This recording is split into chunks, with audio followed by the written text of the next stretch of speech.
Hi hello' নমস্কাৰ মই মোৰ চেনেল মইনাছ ব্লগলৈ পুনৰবাৰ স্বাগতম জনাইছোঁ।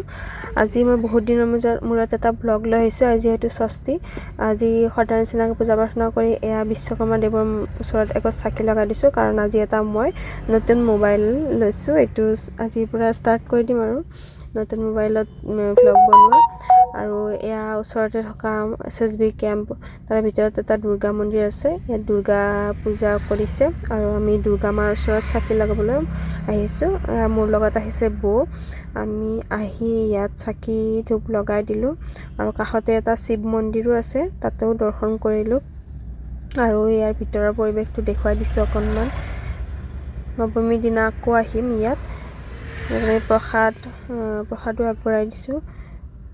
এয়া মানে সৰু সুৰাকৈ চাকি ধূপ লগাই অকণমান পূজা প্ৰাৰ্থনা কৰিলোঁ আৰু সেৱা ল'লোঁ।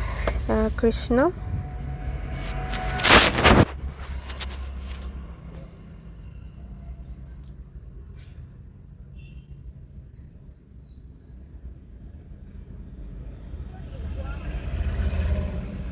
মাৰ চৰণত সেৱা লৈ গোটেই মানে মন্দিৰৰ চৌপাশটো দেখাই দিছোঁ।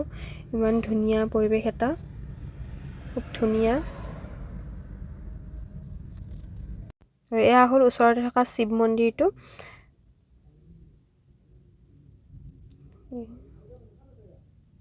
এতিয়া আমি ইয়াৰ পৰা যাওঁগৈ আৰু আজি মোৰ এটা কেকৰ অৰ্ডাৰ আছে, গতিকে মই ঘৰত আহি এয়া কেকটো বনালোঁ আৰু এতিয়া আহিছোঁ ৰঙিয়ালৈ। ৰঙিয়াত পূজা আৰম্ভ হৈয়ে গৈছে। ৰঙিয়াৰ পৰা আহি ঘৰত অকণমান চাকি ধূপ লগাই আকৌ ওলাইছোঁ পুথিমাৰী দুৰ্গা পূজালৈ বুলি, কাৰণ আজি আমি চাম থিয়েটাৰ।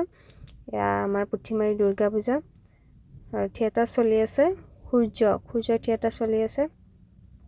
আৰু আমি আহিছোঁ গুণগুণ, মই আৰু এয়া হ'ল গুণগুণৰ মেম। আমি থিয়েটাৰ চাবলৈ আহিছোঁ আৰু এয়া থিয়েটাৰ চলি আছে। আৰু আজিলৈ ইমানেই। মই মোৰ পূজা এনেকৈ উপভোগ কৰি